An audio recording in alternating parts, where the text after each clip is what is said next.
اصل میں میرا بنیادی تعلق جو ہے وہ ان سے تحریک کے حوالے سے تھا، منہاج القرآن کے حوالے سے. اور میرا منہاج القرآن سے جو تعلق تھا وہ بنیادی طور پر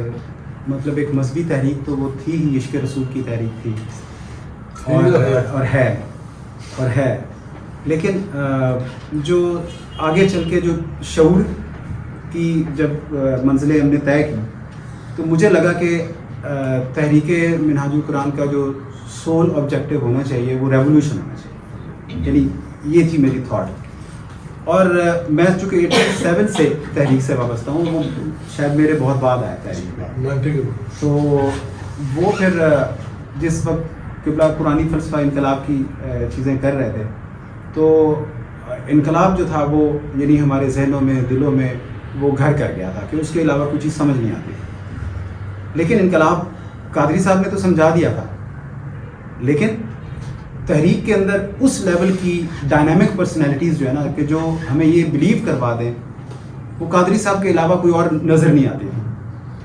اس سٹیج پہ. میں شروع کی انیشل سٹیجز کی بڑے انقلابی ہمارے دوست رہے وہاں پہ، لیکن یقین کریں کہ جب فرسٹ ٹائم میرا ان سے انٹریکشن ہوا، کراچی ایک ایسی جگہ تھی، میں چونکہ کراچی بیس تھا تحریک میں، تو کراچی میں سوچنے والے دماغ بہت ایک میٹروپولیٹن سٹی ہے، تو وہاں پہ جب بھی تحریک کے جو مرکزی قیادتیں تھیں وہاں جاتی تھی تو ان کو سب سے زیادہ ریزسٹنس یا کویسچنس جو ہے نا وہ وہاں سے فیس کرنا پڑتے تھے کہ یہ ریولوشن کیسے آئے گا، کیا ہوگا. تو بہت سارے لوگ جو ہے وہ مطمئن نہیں کر پاتے تھے. تو فرسٹ ٹائم ایور جس نے کراچی کو مطمئن کیا میرے خیال میں، یعنی اتنے کویسچنس کو اور شدید نوعیت کے کویسچنس کو، وہ یہ تنویر قریشی صاحب تھے. اور انہوں نے ہمارے دلوں کے اندر انقلاب کی ایسی امید پیدا کر دی کہ جب یقین کریں کہ جب ان کی شہادت ہوئی ہے تو کراچی سے ایک بہت بڑا وفد آیا تھا جو انقلابیوں کا، اور ہم اتنا ڈسٹرب تھے، شدید ڈسٹرب تھے، اور ہم یہ نہیں سمجھ لیں کہ انقلاب سے اس دن ہمیں لگا کہ اب انقلاب شاید کبھی نہیں آئے گا. یعنی یہ میں اپنی تھنکنگ بتا رہا ہوں، اور دوستوں کی اور تھنکنگ ہو سکتی ہے، لیکن ان کی شہادت کے ساتھ ہی مجھے لگا کہ انقلابیت مر گئی ہے اور وہ بھی شہید ہو گئی. یعنی اتنا بڑا وہ آدمی تھا، اگر میں کہوں کہ تحریک کے اندر کوئی انقلاب کا استعارہ تھا تو وہ تنویر قریشی تھا. اور ان کے مرنے پہ اتنا شدید رنج تھا ہمیں، اتنا مطلب کئی دنوں تک وہ دکھ جو ہے نا وہ ہمیں جھیلنا پڑا. اور اس دکھ سے نے بھی ہمیں ایک آگے چل کے ایک سبق دیا، اور وہ کیا سبق تھا کہ وہ جب ہم نے دیکھا نا، وہ جسے کہتے ہیں نا کہ زندگی کی ایک چابی، ایک ہمارا کم از کم میرا وہ مسئلہ حل کر کے چلا گیا کہ لائف کی ایک کنجی مل جاتی ہے آپ کو، ہاتھ آ جاتی کہ اچھا یار یہ ہے سیکرٹ آف دی لائف جو ہے نا، یہ چیز ہے. تو اس میں وہ کیا تھا کہ لائف سپین بندے کا میٹر نہیں کرتا کہ آپ 60 سال زندہ رہیں یا 70 سال زندہ رہیں. لائف کے اندر جو ہے نا جو بندہ اپنی زندگی کی کسی بھی سٹیج پہ اگر لائف کا سیکرٹ ڈسکور کر لیتا ہے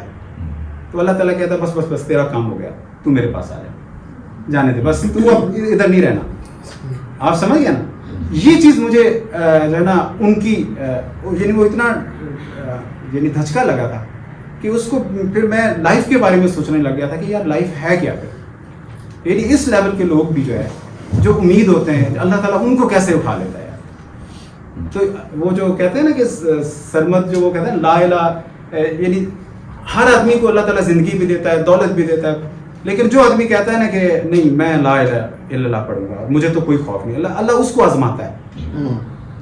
عام لوگوں کو نہیں آزماتا. جو دعویٰ کرتا ہے نا اللہ تعالیٰ اس کو آزماتا ہے، اور جیسے ہی وہ دعویٰ کرتا ہے